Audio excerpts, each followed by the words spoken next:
Okay, here we are. Good afternoon and welcome to the fourth in a series of lectures on Ohio and the world. We're delighted that you're all here in this marvelous, wonderful spring day that we've all been waiting for.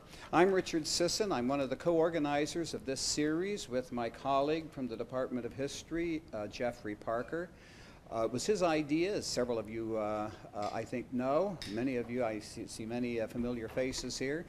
Got this idea when he was driving back from a lecture that he gave at Ada, Ohio, at Ohio Northern University, and one of our colleagues up there suggested that he look at the bicentennial barn on his way back to Columbus, which he did, and his first thought, or at least not any later than his second or third thought, was what could the university do to help celebrate the bicentennial? And he spoke with several of us, and it struck me as a wonderful thing to think about and to do something about. And so he and I put this lecture series together with the help of a lot of people.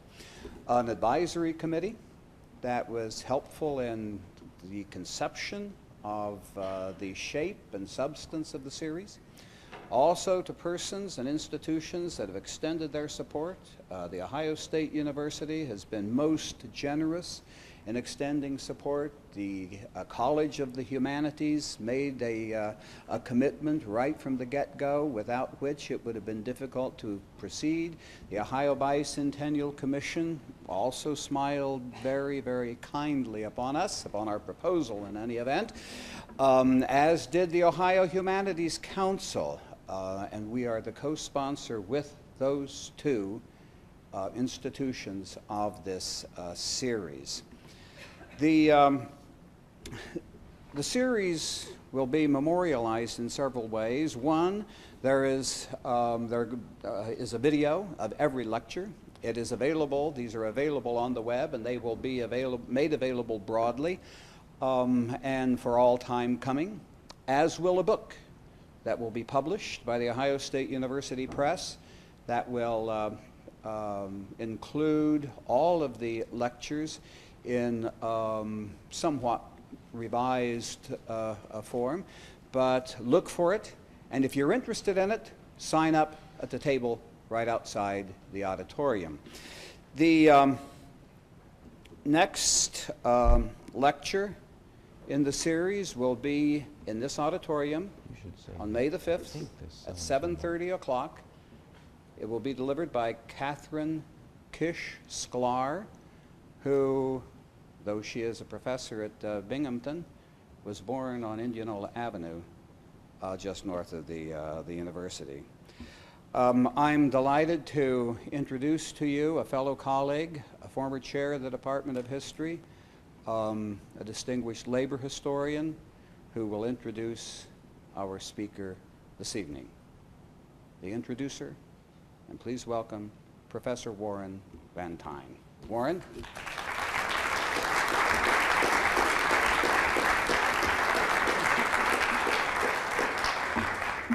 Thank you. I feel very much like a man in Dayton who was called upon to introduce Mark Twain when he came through on one of his lectures in the 19th century.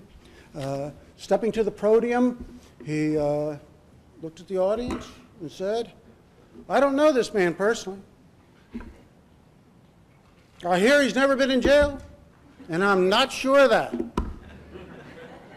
Well, all that's true, but we need more of an introduction than that to Eric Foner, the DeWitt Clinton Professor of History at Columbia University. Eric is one of the nation's most respected historians of the American experience in the contemporary era. He's written many books, but even more important, there are books which continually make significant contributions to understanding our past and our present. Each one of them creates something of a wave. just to run quickly through a few titles. His first major book, Free Soil, Free Labor, and Free Men, about the origins of the Republican Party.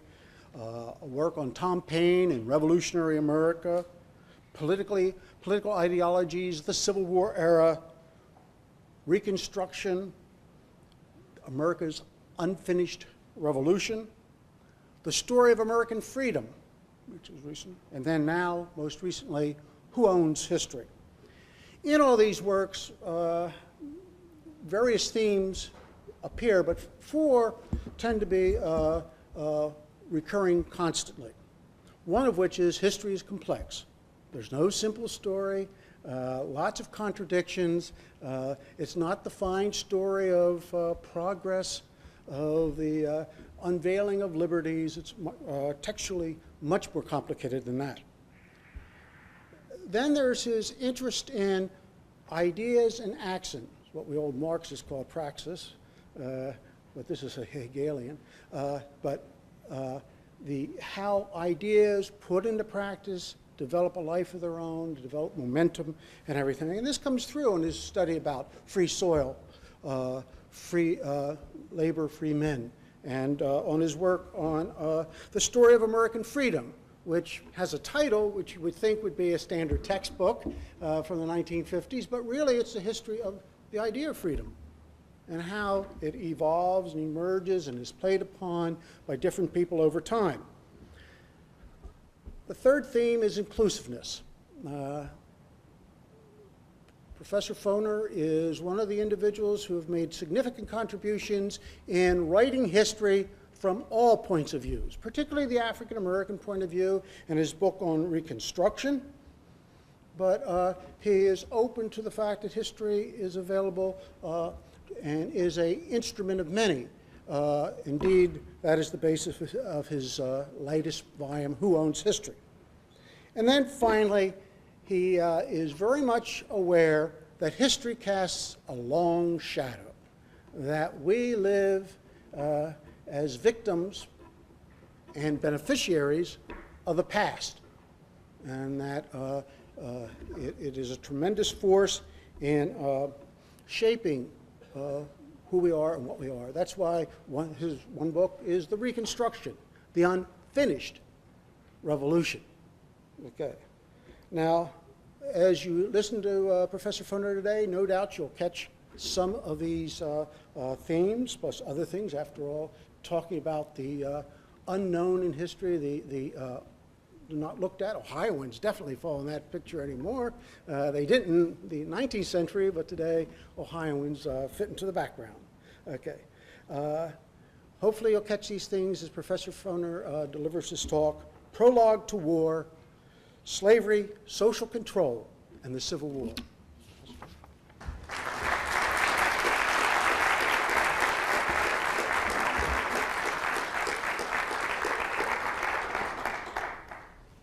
Well, thank you very much for that very kind introduction, and it's always a pleasure to be here in Columbus and to visit this great university and see many of my friends who teach here, as well as many people I don't know, and thank you for coming out. I will talk for a while about Ohio in the Civil War era, and I definitely want to invite you to think about some of these issues, and after my lecture is finished, I'll be happy to answer some questions or respond to any thoughts that you may have. So please feel free when I'm finished to engage in some questioning or conversation about these questions, because as Professor Van Tine said, the issues that really are central to the history of Ohio and the nation, and indeed the whole Western world in the Civil War era, many of them are still alive in our world today. They're not just the dead past. The Civil War raised many questions that still surround us today. What should be the balance of power between local authority and the national government? Who is entitled to American citizenship? What are the concrete meanings of freedom and equality in the United States? What should be the civil liberties that people enjoy even during wartime? These questions are still subjects of controversy as we speak today. The Civil War's most important consequences, the preservation of the Union and the destruction of slavery, permanently affected the future course of American development. The conflict changed the nature of warfare, gave rise to the modern American nation-state, and destroyed the greatest slave society the modern world has known. It was the first war to bring the full impact of the Industrial Revolution, the railroad, the ironclad ship, the modern rifle, and others to bear on the battlefield. It began as a conventional contest of army against army, but by the end it became a war of society against society, with slavery, the foundation of the Southern social order, in ruins. In such a contest, civilian morale was as crucial to sustaining the war as events on the battlefield, and the population's will to fight became as much a military target as armies in the field. Ohio and Ohioans played a central role in the Civil War era and in the momentous changes it brought to the United States. Politicians like Salmon P. Chase, whose picture was being projected here a little while ago, Benjamin Wade, John Sherman, Clement Vallandigham, John Bingham, and Rutherford B. Hayes were all major actors in the coming of the war, the conduct of the war, and its aftermath. John Brown, although born in Connecticut, spent his formative years in Ohio. Many of the North's most important generals, including Ulysses Grant, William T. Sherman, Philip Sheridan, and George McClellan, had either been born in Ohio or were living here when the war began. Edwin M. Stanton from Steubenville led the War Department for most of the Civil War. Ohio-born Jay Cook did more than any other individual to mobilize wartime financing. Party politics bore the powerful impact of the Civil War. Every Republican candidate for president from 1868 to 1900, including Ohioans Rutherford B. Hayes, James A. Garfield, Benjamin Harrison, at least he was born in Ohio, and William McKinley, had fought in the Union Army. But if Ohio helped to change the nation, the war also witnessed, or the war era witnessed, sweeping changes in Ohio itself. This was a far different state when the Civil War era ended from when it had begun. When it celebrated the anniversary, the 50th anniversary of statehood in 1853, Ohio could look back on 50 years of remarkable growth. The population, only 45,000 in 1800, had grown to 2 million, making Ohio the third most populous state in the nation. The end of the War of 1812, which broke the power of the region's Native Americans, unleashed a flood of land-hungry settlers moving across the Appalachian Mountains. 4 streams of migration poured westward out of the older states. One, including both small farmers and planters with their slaves, left the southeastern states to create the new Cotton Kingdom of the Deep South. Ohio stood in the path of the other 3 streams: farm families from the Upper South who crossed into the southern Northwest, settlers from New England who moved across New York and into northern Ohio, and migrants westward from New York and Pennsylvania.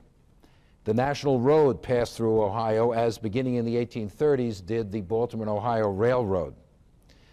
Ohio in 1853 was still predominantly an agricultural state. It led the country in the production of corn and was second in wheat. It had few cities of any significance. Toledo in 1850 had a population of 3,800, Cleveland 17,000. Cincinnati, with 115,000 residents, was by far the largest city in the state. In 1853, Cincinnati was Ohio's major commercial and manufacturing center. Its chief industry then was pork packing, giving it the name Porkopolis. The city handled over 300,000 hogs each year, more than enough, said one observer, to produce a ring of sausages that circled the globe at the equator. Although canals and railroads had created commercial links with the Northeast, most of the Cincinnati's flour and pork was shipped southward down the Ohio and Mississippi rivers to southern markets and out to the wider world. In 1851, Ohio adopted a new constitution, the first since statehood in 1803. The state had basically gone bankrupt in the early 1840s, sort of like today, because of the previous policy of state aid to internal improvements like canal building. As a result of that, the Constitution of 1853 severely limited Ohio's debt and prohibited the state from loaning its credit to or buying stock in any corporation. But in most other respects, the Constitution of 1853 retained the structure of government established in 1803. This included universal suffrage for white men. Racism, of course, was endemic throughout the North in this period as well as the South. Slavery did not officially end in states like Connecticut and New York and New Jersey until well into the 19th century. Nonetheless, Ohio was the first state to enter the Union with the word white in its constitutional voting qualifications. This established an ominous precedent. Between Ohio in 1803 and the Civil War, every new state, North and South, with the single exception of Maine, entered the Union with limiting the suffrage to white men.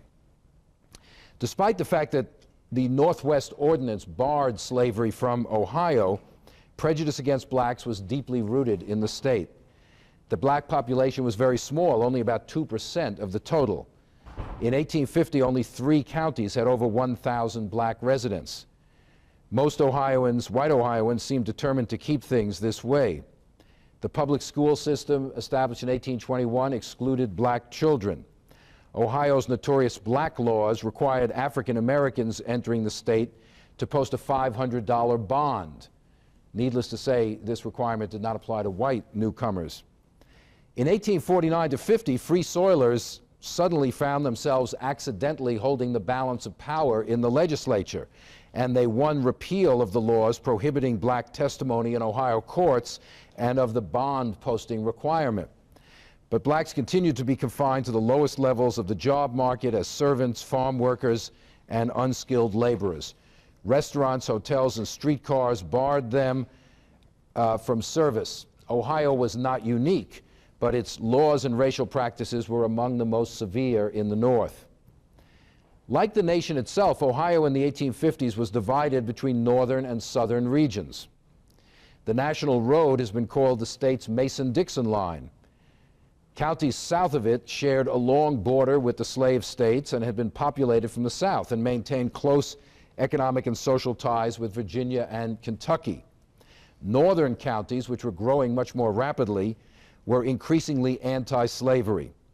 Settled almost exclusively from New England, the Western Reserve in the northeastern corner of the state, said one observer, was the home, the residence of the isms, especially religious revivalism and abolitionism. It was the site of Oberlin, one of the few antebellum colleges to admit black students. In 1855, the town of Oberlin elected John Mercer Langston to the post of township clerk. This made him one of only 2 black persons who held any public office in the United States in the years from 1790 to 1860. The young minister and anti-slavery orator Theodore Weld toured the Western Reserve in the 1830s. He converted many people to abolitionism, including Joshua Giddings, who was soon elected to Congress, and Ben Wade, who would go on to become one of the era's most prominent radical Republicans. Both Giddings and Wade practiced law in Jefferson, Ohio. Cincinnati had a small abolitionist movement, but public sentiment was quite pro-Southern. Weld had taken the lead in debates on abolitionism in the early 1830s at Lane Seminary in the city. He converted many students to the cause. But in 1836, a mob in Cincinnati destroyed the printing press of James G. Birney, a former slave owner from Kentucky who had moved out of Kentucky when becoming an abolitionist and became an anti-slavery editor in Cincinnati, only to see his press destroyed. During the 1850s, Ohio, like the rest of the nation, experienced slavery's disruptive impact on the political system. But the decade's political transformation also reflected underlying economic and social changes, notably the completion of the market revolution and the beginning of mass immigration from Europe. The years following the Depression that ended in 1853 witnessed explosive economic growth. From 5,000 miles in 1848, railroad track mileage grew to 30,000 by 1860, with most of the construction occurring in the Old Northwest. With over 3,000 miles of track, Ohio led the nation in railroad mileage. 4 great railroads linked eastern cities with western farm and commercial centers. The railroads completed the reorientation of the Northwest trade from the south to the east. In 1848, Cincinnati shipped 96% of its flour down the Ohio and Mississippi rivers. 10 years later, nearly all of it was transported east by railroad at a fraction of the cost. The economic integration of the Old Northwest and the Northeast created the groundwork for their political unification in the Republican Party.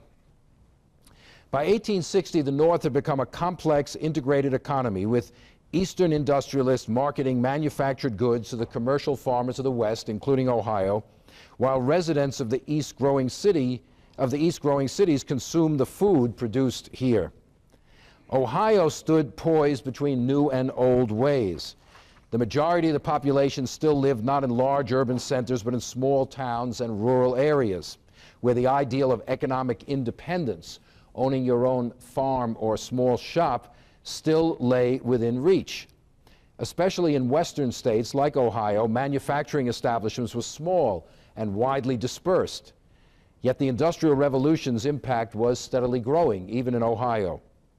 While the Southern economy was also growing and the continued expansion of cotton production enriched many Southerners, the South found itself increasingly isolated from these broad economic changes taking place in the North. Economic expansion fueled the demand for labor, which was met in part by increased immigration from abroad. Between 1790 and 1830, immigrants contributed only marginally to American population growth. But between 1830 and 1860, nearly 5 million people, more than the total population of 1790, entered the United States. The majority were from Ireland and Germany. 90% headed for the North, where job opportunities were more abundant and they would not have to compete with slave labor. By 1850, Ohio had already over 100,000 foreign-born residents, and the number continued to grow. There is no need to trace here the series of events that led Ohio and the nation into the Civil War during the 1850s. What is important is that from a state so evenly divided between Whigs and Democrats that a tiny band of free soilers held the balance of power in the legislature in the early 1850s, Ohio became one of the most solidly Republican states in the North. The party's first presidential candidate, John C. Fremont, carried Ohio in 1856, and so did Abraham Lincoln in 1860.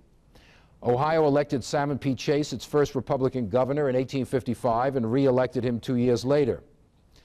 As in other states, the Republican Party that emerged in the aftermath of the Kansas-Nebraska Act of 1854 was a coalition of former Whigs and former Democrats committed to opposing the further expansion of slavery, along with free soilers who had long tried to rally the North against the South. The Republican Party included many nativists alarmed by the rapid influx of immigration, as well as a substantial number of foreign-born voters, especially Germans. The first internal battle within this complex coalition took place over whether nativism or anti-slavery would be the party's main rallying cry.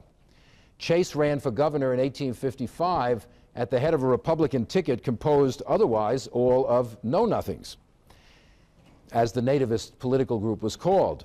But as governor, he nominated Germans for public offices and used his influence to reduce nativist influence in the party. It's fitting that Chase became Ohio's first Republican governor, for no anti-slavery leader was more responsible for the development of a political program opposing the expansion of slavery than Salmon P. Chase. Chase had turned to abolitionism during the 1830s in a reaction against the mob that had destroyed Birney's printing press in Cincinnati.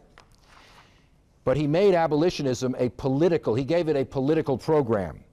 He helped to popularize the idea that Southern slave owners, organized as a slave power, were conspiring to dominate the national government. As a leader of the Liberty, Free Soil, and Republican parties, Chase developed the legal basis for anti-slavery politics in a constitutional system that recognized and protected slavery. Chase developed the program of separating the national government from slavery, not only banning slavery in the territories, but in Washington, D.C., and simply leaving the federal government to give no support to the institution of slavery, leaving it a creature purely of local law. In Republican hands, the antithesis between what they called free society and slave society coalesced into a comprehensive worldview, glorifying the North as the home of progress, opportunity, and freedom. The defining quality of Northern society, they said, was the opportunity it offered every laborer to move up to the status of landowning farmer or independent craftsman or businessman. thus achieving the economic independence thought to be essential to freedom. I'm going to just stop and take a little drink of water. Slavery, by contrast, spawned a social order consisting of degraded slaves, poor whites, and idle oligarchs. Alexis de Tocqueville, who visited Ohio in the 1830s on his tour of the United States, had observed that the Ohio River formed the boundary, not simply between two states, but two distinct societies. Ohio, he wrote, had become the entrepot for wealth that goes up and down the Mississippi. But because of slavery, Kentucky, older and perhaps better placed, stood still. 3 decades later, the Cincinnati Gazette sent a correspondent into the South who reported that he was astonished by, quote, the lack of invention and resource, the clinging to old and unprofitable ways, a sort of sluggish inactivity throughout slave society. The way to regenerate the South, he said, was, quote, by the introduction upon Southern territory of the Northern way of life. In 1860, Lincoln carried Ohio by a 40,000 vote plurality. When war broke out in 1861, Ohioans, like young men throughout the North, rushed to enlist. By 1865, Ohio had sent more than 300,000 men into the Union Army, the highest percentage of its population of any northern state. One of these was Marcus M. Spiegel, who in 1861 volunteered to fight for the Union. Born into a Jewish family in Germany in 1829, Spiegel had taken part in the failed German Revolution of 1848 and then emigrated to Ohio, where he married the daughter of a local farmer. In 1860, the nation's 150,000 Jews represented less than 1% of the total population. With 8 synagogues, Ohio ranked 3rd in the nation, behind New York and Pennsylvania. Spiegel was obviously part of a minority, but he shared wholeheartedly in American patriotism. He went to war, he wrote to his brother-in-law, to defend the flag that was ever ready to protect you and me and everyone who sought its protection from oppression. Spiegel rose to the rank of colonel in the 120th Ohio Infantry. He saw action in Virginia, Mississippi, and Louisiana. He corresponded frequently with his wife, Carolyn, and these letters have been published in an interesting book from which I'm quoting. I have seen and learned much, he wrote in 1863. I have seen men dying of disease and mangled by the weapons of war. I have witnessed hostile armies arrayed against each other, the charge of infantry, cavalry hunting men down like beasts. But he never wavered in his commitment to what he called the glorious cause of preserving the Union and its heritage of freedom. Spiegel's changing views about slavery mirrored the transformation of a struggle to preserve the Union into a war for emancipation. He was an ardent Democrat. He shared the era's racist attitudes. He thought Lincoln's Emancipation Proclamation was a serious mistake. But as the Union Army penetrated the heart of the Deep South, Spiegel became increasingly anti-slavery. Since I am here, he wrote to his wife from Louisiana in 1864, I have learned and seen the horrors of slavery. You know it takes me long to say anything that sounds anti-democratic, that is opposed to the position of the Democratic Party. But never hereafter will I either speak or vote in favor of slavery. Spiegel was killed in a minor engagement in Louisiana in May 1864. He was one of 620,000 Americans and 34,600 Ohioans who perished in the Civil War. Ohio shared in the sweeping changes and the powerful internal divisions brought about by the war. Begun to preserve the old Union, the war brought into being a new nation state. To mobilize the North's economic resources, the Lincoln administration instituted the first national banking system, the first national currency, the first national income taxes, the first highly protective tariffs, and it laid the foundation for the first transcontinental railroad. The economic policies of the Union forged a long-lasting alliance between the Republican Party, the national state, and an emerging class of industrial capitalists. Yet, as the historian Hans Kohn has written, a nation is first and foremost a state of mind, an act of consciousness. The Civil War forged a new national self-consciousness. Before 1860, many Americans, North and South, could speak with no sense of irony of their slaveholding republic as an empire of liberty. But the war, as Frederick Douglass recognized as early as 1862, merged the cause of the slave and the cause of the country. The scale of the Union's triumph and the sheer drama of emancipation fused nationalism, morality, and the language of freedom in an entirely new combination. Public and private institutions actively promoted this new patriotism. In May 1863, Cleveland hosted the National Convention of the Union Leagues, local organizations that flooded the North with pro-war, pro-emancipation, and anti-Southern pamphlets. The new national consciousness had other roots as well. Even before the attack on Fort Sumter, Jay Cook, who had been born in Ohio but moved east as a teenager, wrote to his brother Henry, who was the editor of the influential the Ohio State Journal, the newspaper published in Columbus for the Republican Party. Jay Cook wrote to his brother, "I see Chase is in the Treasury. Now what is to be done? Can't you inaugurate something whereby we can all safely make some cash?" There's nothing new about Enron, Vice President Cheney, and these guys who try to make money out of office. The war provided the opportunity. In 1862, Chase granted Jay Cook and Company the exclusive right to market the government's $500 million bond issue. The bonds were made available in denominations as low as $50 and sold to ordinary persons, not simply banks and wealthy individuals. Jay Cook employed over 2,500 agents to sell the bonds and launched an advertising campaign with the slogan, "Patriotism and Profit." By the end of the war, he had raised $1 billion for the Union government and millions for himself in commission fees. But more than raising these enormous sums, the bond campaign illustrated the federal government's growing presence in the daily lives of Americans caused by the Civil War. The nation that emerged from the war was transformed not only in the power of the national state, but the newly expanded boundaries of citizenship. It is a singular fact, the abolitionist Wendell Phillips wrote in 1866, that unlike all other nations, this one has yet a question as to what constitutes a citizen. But from the Civil War emerged a new principle, a national citizenship whose members enjoyed the equal protection of the law regardless of race. Not simply the logic of emancipation, but the enlistment of 200,000 black men into the Union Army and Navy during the second half of the war placed black citizenship on the post-war agenda.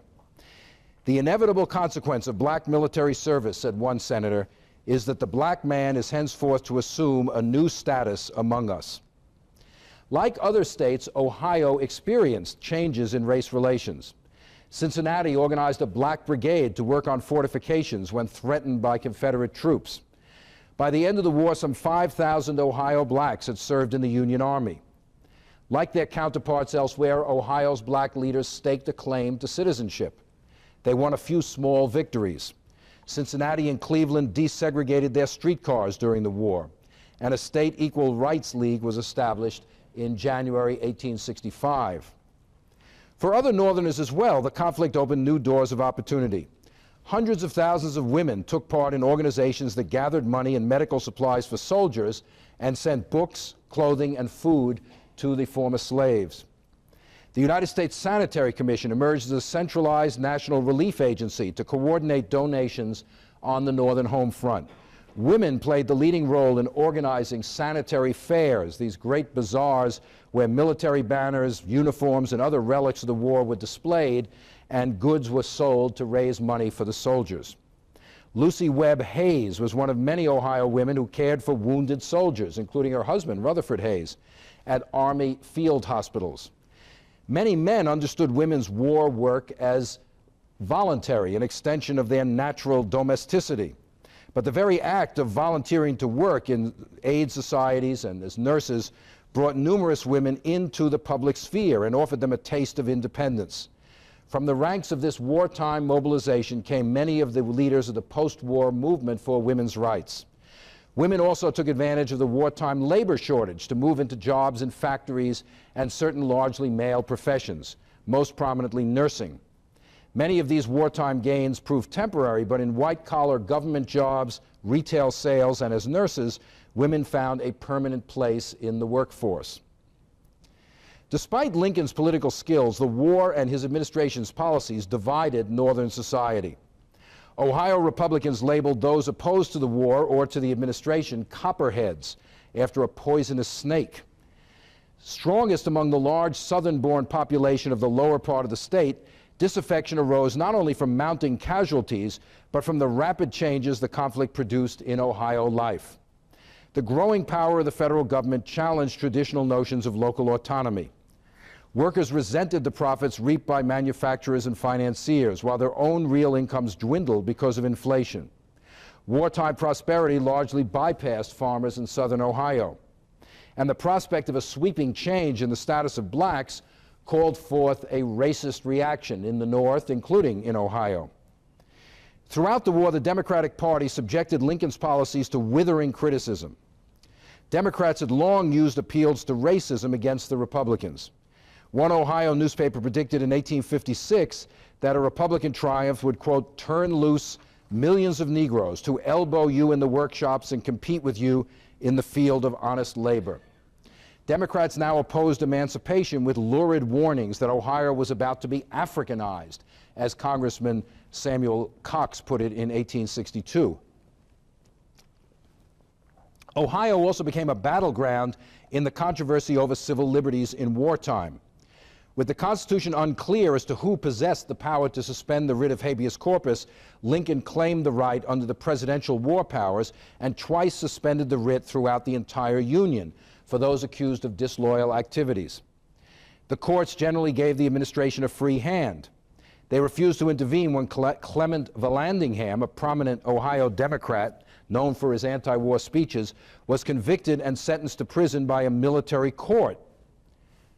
The issue of whether military tribunals are legal in peacetime did not originate in the last 2 years. It was a very big issue during the Civil War itself. Vallandigham was sentenced to jail. Lincoln commuted the sentence, or changed it to banishment to the Confederacy, from where Vallandigham made his way to Canada. He was nominated to run for governor of Ohio in 1863 by the Democrats on a peace platform. The campaign of 1863 was a hectic, violent one. It witnessed assaults, brawls, and at least 2 murders. Reports of secret societies, midnight meetings, and conspiracies proliferated in Ohio. Vallandigham was defeated in a landslide by John Brough, the Republican, or as they now call themselves, the Union Party candidate. The end of the war placed at the forefront of American life the issue of the status of the former slaves in the reunited nation. This question became the crux on which turned the political crisis of post-war Reconstruction, which saw the Constitution rewritten to establish the principle of a national citizenship whose rights, protected by federal authority, would be enjoyed equally regardless of race. This was followed by the unprecedented, if short-lived, period of radical Reconstruction, an experiment in interracial democracy in the South, in which former slaves, within a few years of emancipation, enjoyed a genuine share of political power. Ohio played a crucial role in the development and the abandonment of the North's commitment to equality for the emancipated slaves. What is freedom? Asked Ohio Congressman James A. Garfield in 1865. Is it the mere privilege of not being chained? If this is all, then freedom is a bitter mockery, a cruel delusion. Did freedom simply mean the absence of slavery, or did it imply other rights for the emancipated slaves? And if so, which ones? Civil rights, the suffrage, property rights? Most insistent on identifying and protecting the basic entitlements of the freed people were the radical Republicans. Radicals tended to represent constituencies in New England and districts like the Western Reserve of Ohio that had been settled by New Englanders and had been home, as I said, to revivalism, abolitionism, and other reforms.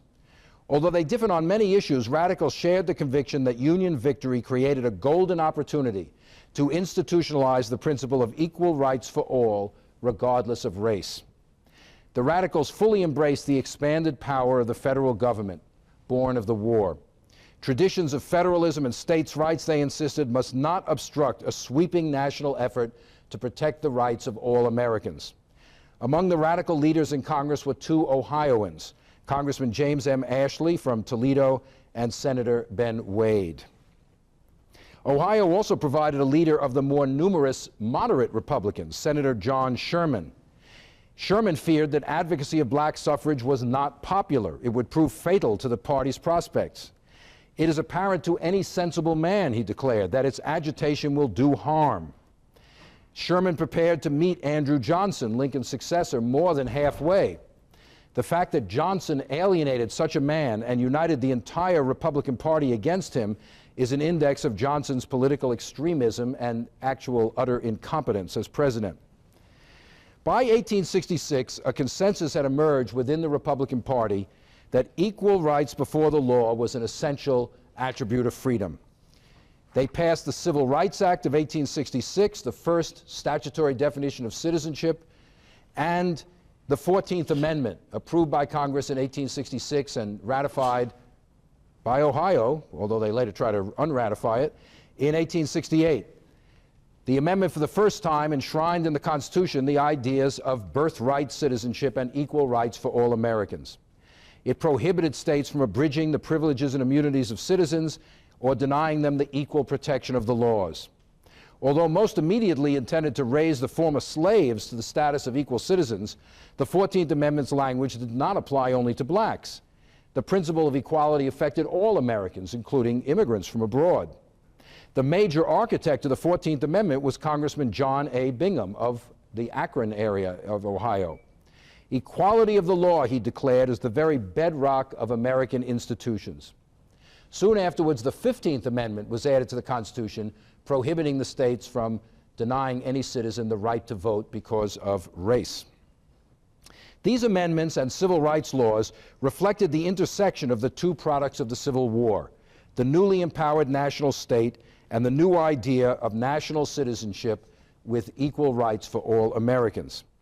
The Reconstruction Amendments transformed the Constitution from a document primarily concerned with federal-state relations and the rights of property to a vehicle through which members of vulnerable minorities have ever since tried to stake their claim to substantive freedom. A number of Ohioans also took part in the Southern experiment of radical Reconstruction. Ohioans were among those dubbed by Southern Democrats carpetbaggers, implying that they had packed all their belongings in a little valise and left their homes to reap the spoils of office in the South. Some carpetbaggers were, in fact, unscrupulous adventurers. The large majority, however, were former Union soldiers who decided to remain in the South and seek their fortunes after the war ended. They were no different than people who moved west in this era. Some of them invested in land and railroads. They saw in the post-war South an opportunity to combine personal economic advancement with a role in helping to substitute, as one put it, the civilization of freedom for that of slavery. Albert T. Morgan, a young Army veteran from Ohio, went into cotton planting in Mississippi immediately after the war and lost most of his money.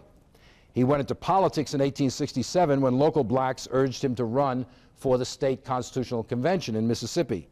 This was the beginning of a career that took him to the state legislature and the post of sheriff of Yazoo County, Mississippi, during Reconstruction. And Morgan later wrote Yazoo, one of the very best accounts of Reconstruction at the grassroots level in the South.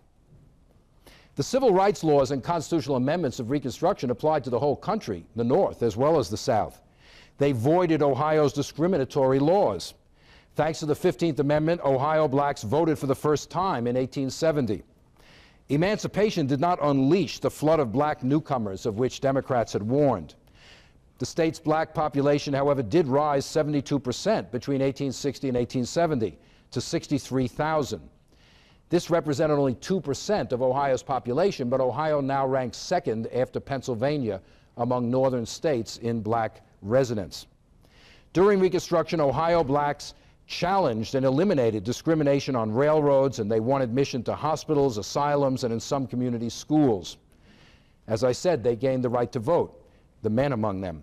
But they continued to be barred from places of public accommodation and from skilled jobs. Race was still a dangerous issue for the Republican Party. In 1867, A referendum to eliminate the word white from Ohio's voting qualifications failed by nearly 40,000 votes. Every part of the state voted to reject it except the Western Reserve. During the campaign, Democratic processions featured wagons carrying girls dressed in white, bearing the banner, "Fathers, save us from Negro equality." Partly because of this measure's unpopularity, Democrats won control of both houses of the legislature in 1867, and Republican Rutherford Hayes squeaked in as governor by only 3,000 votes. The legislature, as I said, proceeded to rescind its previous ratification of the 14th Amendment and refused to ratify the 15th. The Democratic victory also meant that Ben Wade would not be reelected to the Senate. At that time, as you know, the legislature, not popular vote, chose the senators. Thus ended the career of one of the most colorful figures of mid-century Ohio politics. Ben Wade advocated not only black rights, but women's suffrage and the rights of labor. He gave a speech in Kansas in 1867 insisting that with slavery gone, quote, "a more equal distribution of capital must be wrought out." His speech so impressed Karl Marx, then living in London, that he made Wade the only American to be quoted, and in the preface no less, in Volume 1 of Das Kapital, which was published in Europe in the same year as Wade's Kansas speech. On the other hand, Wade was also had risen to the position of President pro tem of the Senate, the highest political post ever held by an Ohioan to that point. He was next in line to the presidency, and this helps explain why 7 moderate Republicans in 1868 voted to acquit Andrew Johnson when he was tried for impeachment before the Senate, rather than remove him from office, which would have made the radical and somewhat flamboyant Ben Wade president. Wade's Kansas speech, however, drew attention to the far-reaching changes in Northern life brought about by the Civil War and its aftermath. Like the South, the North experienced a social transformation after the war, visible in the boom in railroad construction and the triumph of the factory system in manufacturing. By 1873, the nation's industrial production stood 75% higher than in 1865. It was second only to Great Britain. This was an era of close ties between business and politics and widespread political corruption. For Ohio, the post-war period witnessed the transition from an agricultural to an industrial economy. In 1870, Ohio ranked 4th among the states in manufacturing. Ohio led the nation in manufacturing agricultural influence, and it was second in iron. The heartland of the Second Industrial Revolution lay in the region around the Great Lakes, with its factories producing iron and steel, machinery, and packaged foods. In Ohio, Cincinnati was still the largest manufacturing city. But Cleveland had also emerged as a major industrial center and a leading shipping port on the Great Lakes. Its population in 1870 approached 100,000, and it was a center of oil production and iron and steel manufacturing. Cleveland was the base for John D. Rockefeller, who had moved to Ohio from his native New York before the Civil War and was a 21-year-old commission merchant when the war broke out. Rockefeller profited handsomely from wartime government contracts. After the war, he dominated the oil industry by driving out rival firms through cutthroat competition, arranging secret deals with railroad companies, and fixing prices and production quotas. He soon established a vertically integrated monopoly, which controlled the drilling, refining, storage, and distribution of oil. By the 1880s, his Standard Oil Company controlled 90% of the nation's oil industry. The North's commitment to Reconstruction waned during the 1870s. Many radical Republicans, including their leader Thaddeus Stevens, who had died in 1868, passed from the scene. Within the Republican Party, their place was taken by politicians less committed to the ideal of equal rights for blacks. Nationally, both parties came under the control of powerful political managers with close ties to business interests. Increasingly, Northerners felt that the South should be able to solve its own problems without constant interference from Washington. The federal government had freed the slaves, made them citizens, and given them the right to vote. Now blacks should rely on their own resources, not demand further assistance. When the 15th Amendment was ratified, the Cincinnati Commercial, a Republican newspaper, said, "Beyond this, government cannot go. The Negro must take care of himself. Left to themselves under impartial laws, both whites and blacks, natives and adopted citizens, must work out their own salvation. In 1872, an influential group of Republicans, alienated by corruption within the Grant administration, formed their own political party. They called themselves Liberal Republicans. They gathered in Cincinnati for their national convention and nominated Horace Greeley, editor of the New York Tribune, to run for president. They were convinced that, as in the North, the best men of the South had been excluded from power, while ignorant voters controlled politics, producing corruption and misgovernment. They believed that power in the South should be returned to the regions, what they call the region's natural leaders. Greeley suffered a devastating defeat by Grant, but his campaign placed on the Northern agenda the issue of a new policy toward the South. The liberal attack on Reconstruction, which continued after 1872, contributed to a resurgence of racism in the North. Other factors also weakened Northern support for Reconstruction. In 1873, the country plunged into a severe economic depression. Ohio was very hard hit. Half the state's iron furnaces went out of business during the Depression that lasted until 1878. Labor strife proliferated. In 1877, the national railroad strike spread to Ohio. Transportation throughout the state ground to a halt. Mobs in Columbus and Cincinnati closed the city's factories. The governor called on citizens to organize themselves into volunteer police forces. One businessman said that the scene reminded him of the days of the Paris Commune, an ironic comment since Cincinnati called itself the Paris of the West. Distracted by economic problems, Northern voters were in no mood to devote further attention to the South. Democrats made substantial gains in the elections of 1874, including in Ohio. For the first time since the Civil War, they took control of the National House of Representatives. Two state elections in 1875 symbolized the retreat from Reconstruction. One took place in Ohio, where Rutherford B. Hayes ran for governor. His campaign stressed not Reconstruction, but new issues, fiscal respectability. He claimed Democrats were planning to flood the nation with paper money. And also Protestantism. He warned that Catholics posed a threat to the Ohio public school system. The campaign helped to solidify a new image for the Republican Party of respectability, independent of the questions arising out of the Civil War. In Mississippi in the same year, Democrats organized rifle clubs and vowed to carry the state election by force. When Governor Adelbert Ames, a Maine-born Union general, frantically appealed to the federal government for assistance, President Grant responded that the Northern public was, quote, tired out by Southern problems. John R. Lynch, a black congressman from Mississippi, visited Grant in the White House to plead for aid. If the 14th and 15th Amendments could be nullified, he said, the war had been fought in vain. But Grant explained that he could not send troops. Northern public opinion would no longer support federal intervention. There was no sense in trying to save Mississippi, Grant said, if the attempt to do so would lose Ohio. Control of the Buckeye State was far more important to the National Republican Party than the fate of Reconstruction in the South. On Election Day 1875, armed Mississippi Democrats destroyed ballot boxes and drove former slaves from the polls. The result was a Democratic landslide and the end of Reconstruction in Mississippi.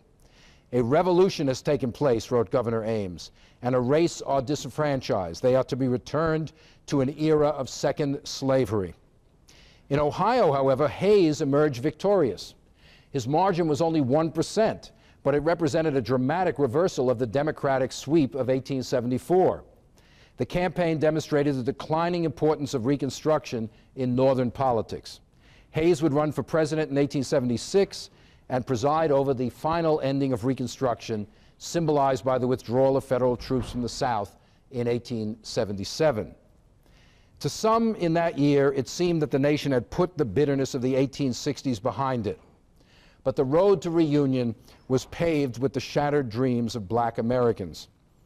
By the turn of the century, the solid South, now uniformly Democratic, had nullified the 14th and 15th Amendments and imposed a new racial order based on disenfranchisement, segregation, and economic inequality.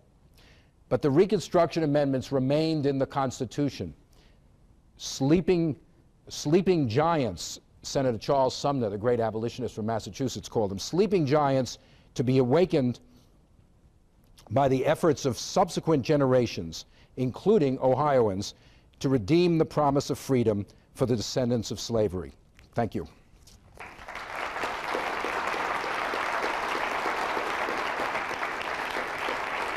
Okay.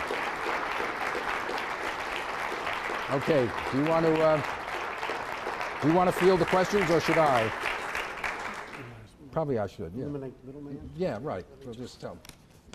To give Professor Foner a moment to catch his breath, let me simply announce that I believe we are selling copies of his books out in the lobby. But if not, you can go over to Cross High Street, to SBX, or Long's, and they'll have a number of significant titles. I also would like to remind folks who may be leaving early that the next lecture in this series will be on May 7th at 7:30, and it will feature Catherine Sklar, and her topic will be Progressive Ohio and the World circa 1900, 1903. Okay. Well, I think Professor Foner has made a number of connections from the past to the present. He did not allude, perhaps he doesn't know, that we're still trying to ratify the 14th Amendment. I did read about that. Yes, and it didn't work. Right. Okay. Would you like to take some thank questions? you. Yes. Yes, so I invite anybody who has a question or a comment to just please raise your hand, and we will try to field it. So if anyone, yes, sir. You mentioned the impact of the Civil War on the status of women and their place in social works, both at the community level and reference to the soldiers and nursing and so forth. But their status in terms of what was the major industry in Ohio still at the time of the Civil War, unless I misunderstand, that is agriculture. What role was played in that?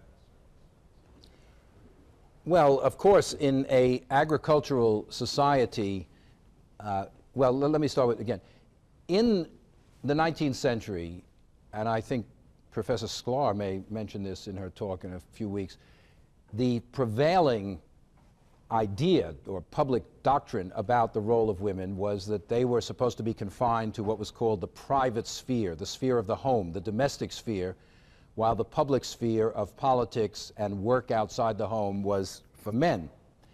This was an ideology. It never quite applied to many women, of course, but that was the prevailing dominant view. Now, in a farm society, that doesn't really work very well. Farm women obviously are working all the time, and their work is essential to the survival of these households. They worked in the home, making things, you know, butter, things like that. They worked tending crops, cooking, taking care of the house, taking care of children. They were not just idle, you know, all day, hardly. However, as the Industrial Revolution, the market revolution developed, more and more goods that traditionally had been made at home are now available rather cheaply in shops. So you, in Ohio, particularly in northern Ohio, as some parts of southern Ohio are still rather isolated from the market revolution, but in much of the state, increasingly women are no longer producing goods at home. They're not sewing clothing nearly as much that's being bought in shops. They're not making goods, other things which can be purchased in shops. So their role is changing in the economy. And their work is never quite counted, so to speak, in all these statistics of labor or industrial production. It's not, women's work in the home is not part of the gross national product. Even today, it's not part of the gross national product. Woman cooks a meal at home, that's not considered labor, even though it is, actually. It doesn't produce monetary value. So one has to be very careful when one talks about this. Whether, are we talking about work for wages, or are we talking about just spending your time working? And women are becoming more connected with the market, even though farm women are still at home. taking care of work on the farm. But their labor is quite essential to the survival of family farms all throughout this period. Yes? Well, I'm wondering if this country is absolutely ripe with racism. Why didn't, following the Civil War, the Union, instead of giving citizenship to the newly emancipated slaves, and I'm not talking about free blacks, but take the newly emancipated slaves and ship them to Liberia, which I think Lincoln had proposed at one point. Yes, he And did. I say that because, one, it would satisfy the ideological requirement, that we don't want, blacks are here, but now that they're no longer slave labor, we don't have much use for them. And it would have seemed to be a practical requirement, that the Republicans had support among the free laboring class, and this would have eliminated the threat that newly emancipated blacks would have posed to this class. Okay, did everyone hear the question? It had to do with the issue of colonization. That is the proposal or the program of sending freed blacks out of the country, whether to Africa, Caribbean, or something. It's a very good question, because even though it's not emphasized enough in our histories, colonization was a truly mainstream doctrine for up until the Civil War. And Lincoln held this view well into the Civil War. You name a major American political leader of the early part of the history of our republic, they believed in colonization. Thomas Jefferson, James Madison, James Monroe, Andrew Jackson, Henry Clay, Daniel Webster, John Marshall, Abraham Lincoln, and many, many others held to the view that colonization was going to be the solution, so to speak, to both the issue of slavery and the issue of race. Colonization is a kind of too mild or neutral a term.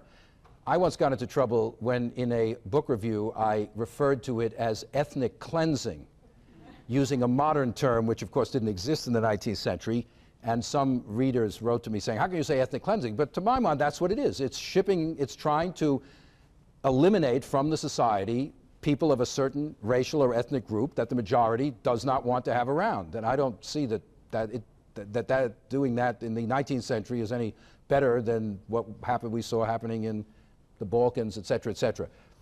Another way of looking at it is it was similar in a way to the policy of Indian removal, which is also going on in this period, in which the Native American population that was surviving in the South and in the Northwest is pushed out to Oklahoma and reservations there.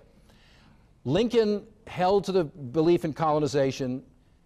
In a famous episode, he brought black leaders to the White House in 1862, including Frederick Douglass, and said, your race is suffering, in my opinion, the greatest injustice in the world, and yet I don't believe the two races can live together as free people on any basis of equality. It is better for us both to be separated. And Lincoln urged these black leaders to go back to their communities and generate support for emigration, voluntary. But Lincoln, it was voluntary. Others thought forced deportation. And they came back and said, no, that's not what we want. I'm not going to promote this. We are Americans. We were born in America, and our aim is equal rights as citizens of the United States.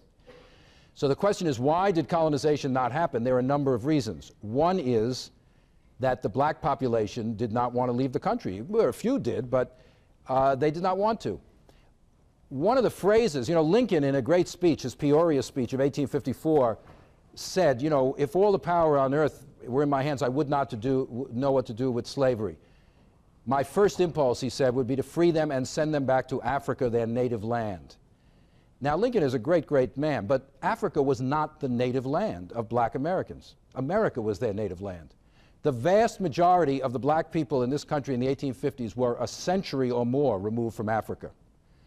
The largest importation of slaves had been up to in the 1740s, 1750s.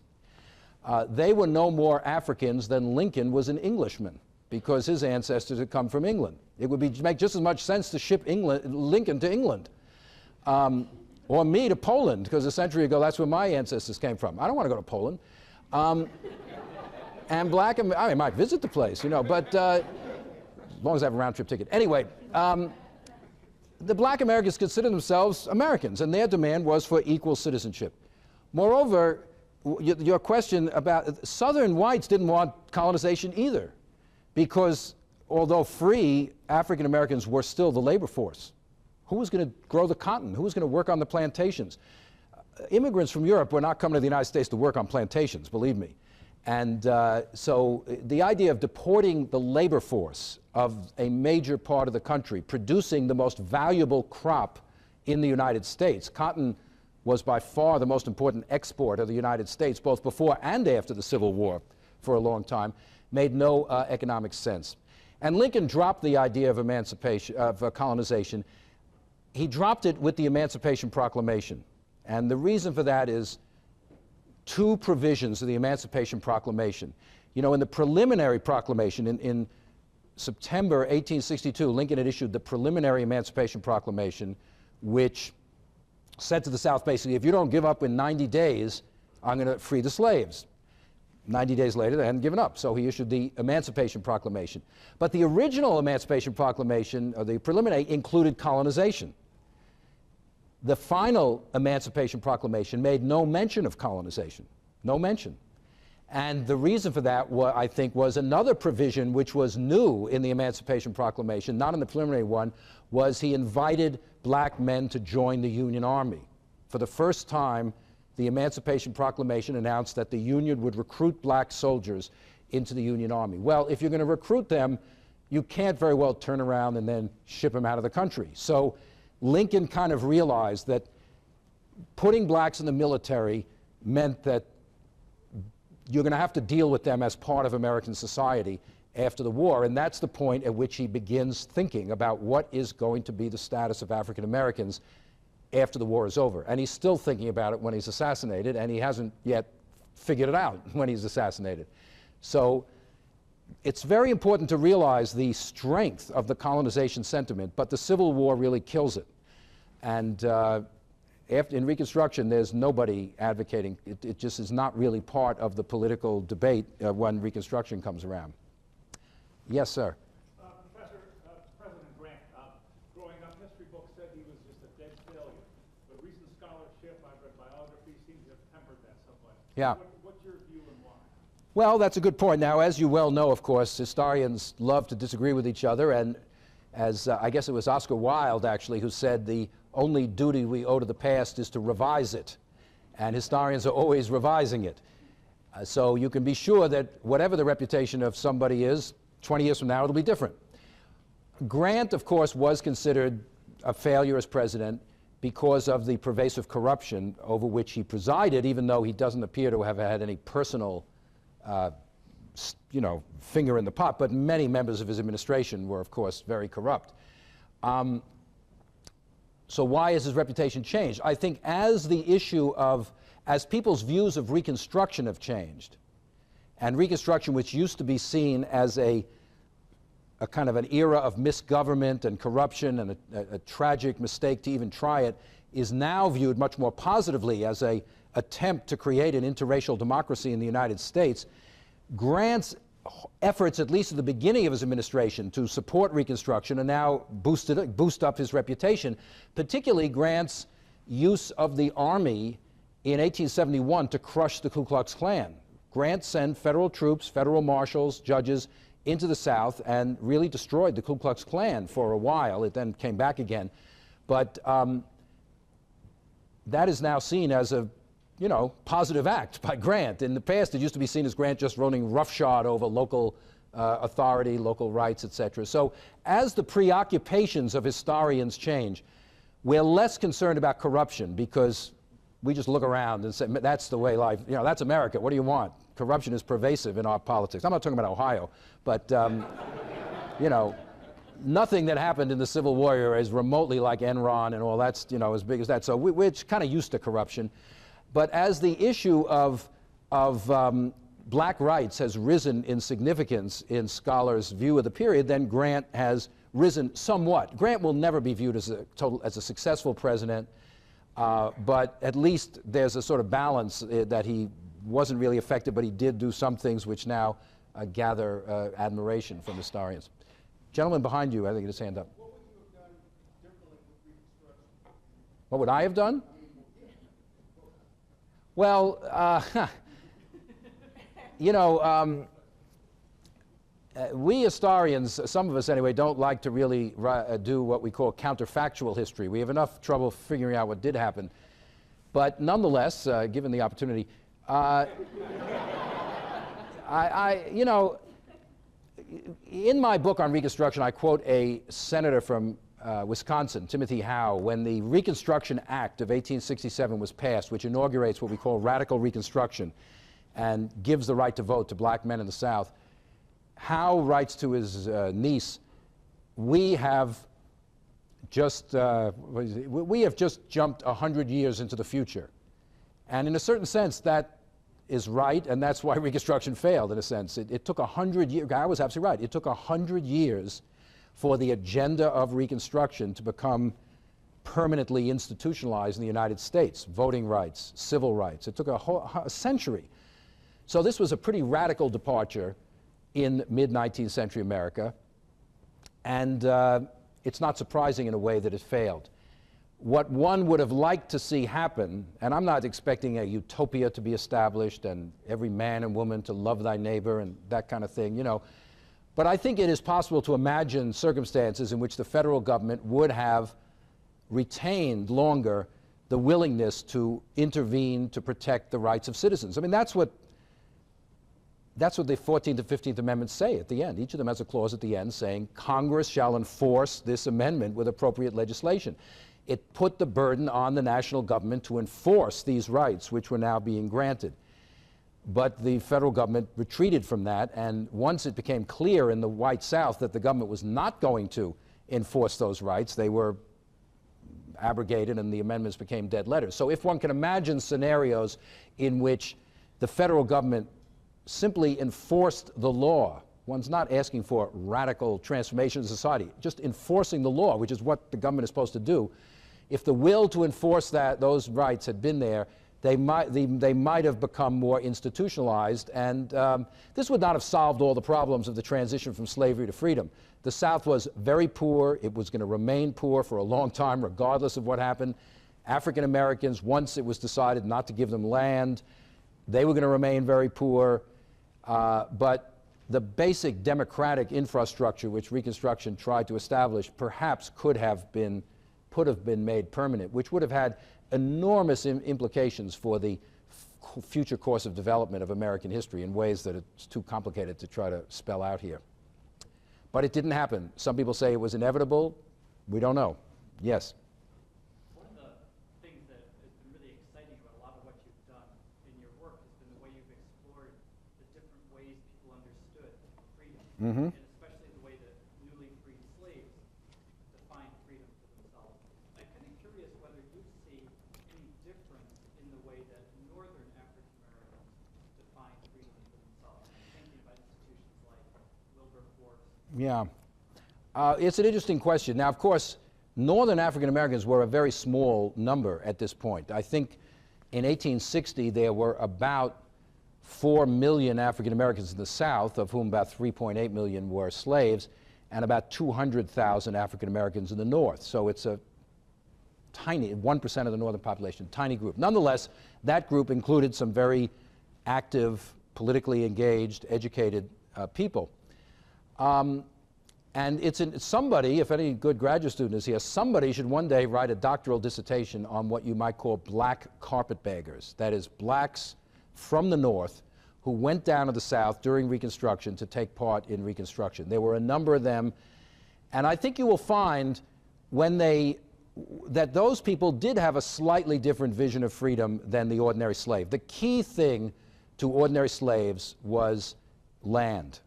You know, in an agricultural society, if you want autonomy, independence, that's land. I mean, today, if you want to become independent, you're not going to say, give me 40 acres of land. That's not going to do much good for you. But, I mean, unless you're going to be a developer or something. But, you know, farming is not a major occupation in the United States anymore. But at that period, land is the thing. And the former slaves demanded, it seems that northern free blacks were more focused on things like political rights, civil rights.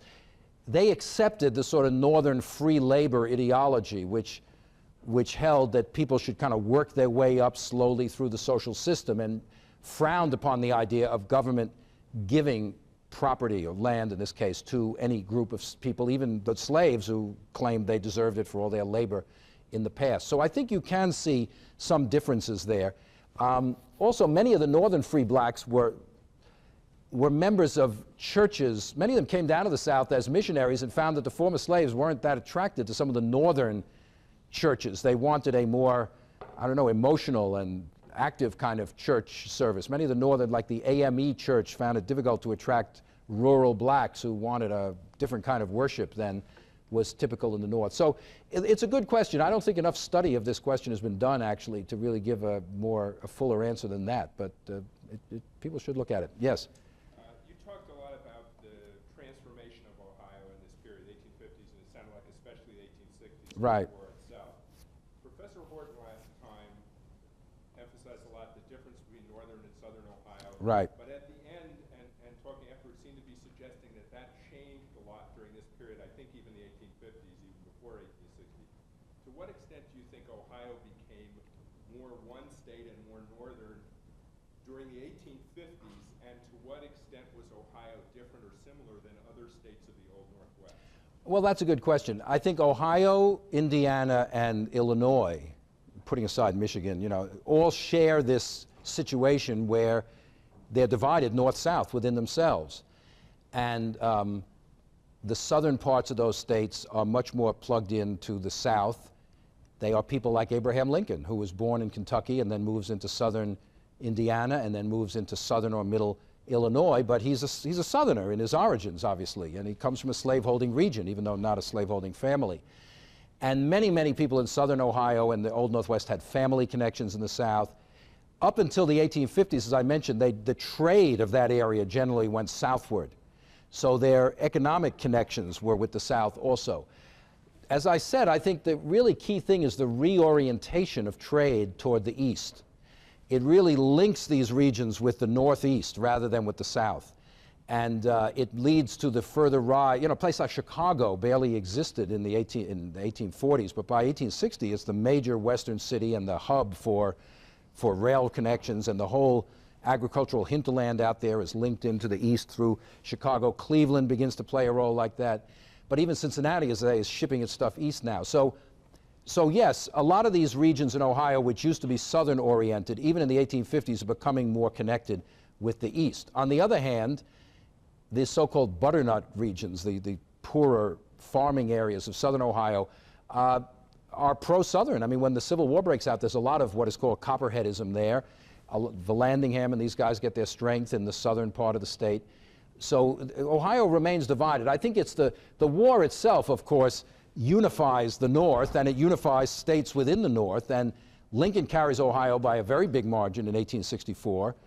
The fact that soldiers from all over Ohio are going into the war is a unifying factor. So I think Ohio emerges out of the Civil War a much more unified state internally, although on these key issues like race, it's still very divided, as the pendulum swings on the 14th Amendment and things like that show. By the 1870s, as I was intimating, the line of division is no longer north-south. It's very much more capital and labor. They have big labor strife, and it's other kinds of configurations are causing divisions in the state rather than the more traditional north-south division. But I think it's through the 1860s that really begins to happen. Yes, go ahead. You mentioned Ashley's role with regard to the 13th Amendment. Yeah. Who were some of the early advocates of the equivalent of the 13th Amendment? And were there any prominent abolitionists? Well, that's an interesting question. I mean, the 13th Amendment was not on the political agenda until the Civil War, obviously. In fact, there was a proposed 13th Amendment in the secession winter, which would have guaranteed the future of slavery forever, part of the Crittenden Compromise, which didn't get passed. During the war, radical Republicans begin to demand a constitutional amendment. After all, Lincoln's Emancipation Proclamation, does not apply to all the slaves. It does not apply to the 4 border states that are slave states that remain in the Union, Missouri and Kentucky and Maryland and Delaware. And its constitutionality is questionable in some people's minds. Some think that the Supreme Court could declare it null and void at some point. I doubt if they would have done that, but you know, it's a little unclear what its constitutionality is. And so certainly in 1864, I didn't mention this actually, a group of radical Republicans hold a convention in Cleveland and nominate John C. Fremont, trying to preempt the renomination of Lincoln. They nominate Fremont to run as a radical Republican candidate for president. And part of their platform is a 13th Amendment to abolish slavery. But Lincoln is too savvy a politician to let himself get outflanked, and he controls the Republican nomination, and Fremont has to withdraw. But Lincoln, in 1864, begins pushing for a 13th Amendment. And the 13th Amendment actually is brought up in Congress in 1864 and fails by a few votes. It doesn't get the 2/3 majority in the House that it needs, because you're going to need Democrats, Northern Democrats, some of them, to vote for it, and they can't do it. But in January 1865, when it finally passes the Congress, Lincoln actually uses all the powers of the White House to persuade wavering to get enough Northern Democrats in the House to either vote for it or abstain, that you can get that 2/3 majority. So it's a radical measure, but Lincoln and Secretary of State Seward worked very hard in late 1864 and early 1865 to get that through the Congress. Yes, sir? This is more of a biographical question. How did you become interested in the study of the past, and who were some of your influences? Well, I see my timekeeper is here, but we have a few more minutes. I mean, I unfortunately, thanks to the current policies of our airlines, non-stop travel between Columbus and New York seems to have gone the way of the dodo bird. So I have to reasonably soon get to the airport and go to Detroit so I can get a plane to New York. But anyway, in a book that I just published a while ago, Who Owns History, the first essay is a sort of autobiographical essay which talks about this. I'm not saying run out immediately and read it, I'll tell you, but it talks about how I became a historian and how my views and interests have changed over time. I grew up in a family of historians. My father was a historian, Jack Foner. My uncle, Philip Foner, was a very prolific historian. But the fact is, actually, I didn't intend to be a historian. When I went to college, I wanted to be an astronomer. And I was a math major and physics major for 2 years. And what got me interested in history, as often happens with people, is just having a class with a very inspiring teacher, James Shenton, who was a legendary lecturer at Columbia University, not a very prolific scholar, the kind of guy who could never get tenure today, unfortunately, because he was a magnificent teacher and he inspired generations of students there. And it was a seminar on the Civil War era, and it somehow got me.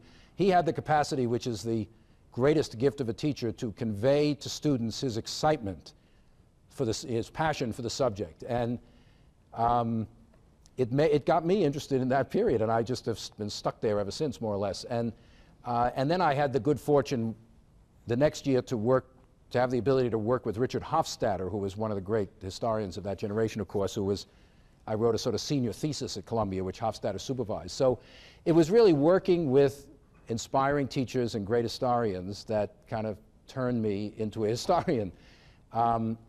And also, as this was the 1960s, we always say all history is contemporary history, by which we mean that the present presents the questions that historians are interested in. It doesn't present the answers. If you take your answers from the present, you're going to be a bad historian. But these are the questions that interest us. And the question of civil rights and race and the whole crisis of the society led me and many other scholars who came of age then to start looking back at the history of slavery. Had been a very minor subsection of American history before the 1960s, but it suddenly blossomed into an immensely creative field, and abolitionism, and my first book was about the early Republican Party. So it was really the times in which I was living which kind of pushed me in certain directions of interest. So historians don't tend to be that introspective, so I'm not sure that's really the best answer, but you can, if you want, take a look at that essay in Who Owns History and see if it makes sense. So I think we unfortunately have to go. Thank you all for coming, and thank you.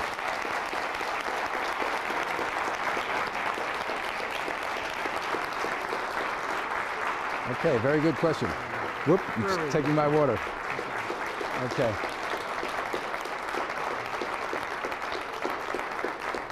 Okay, thank you all very much.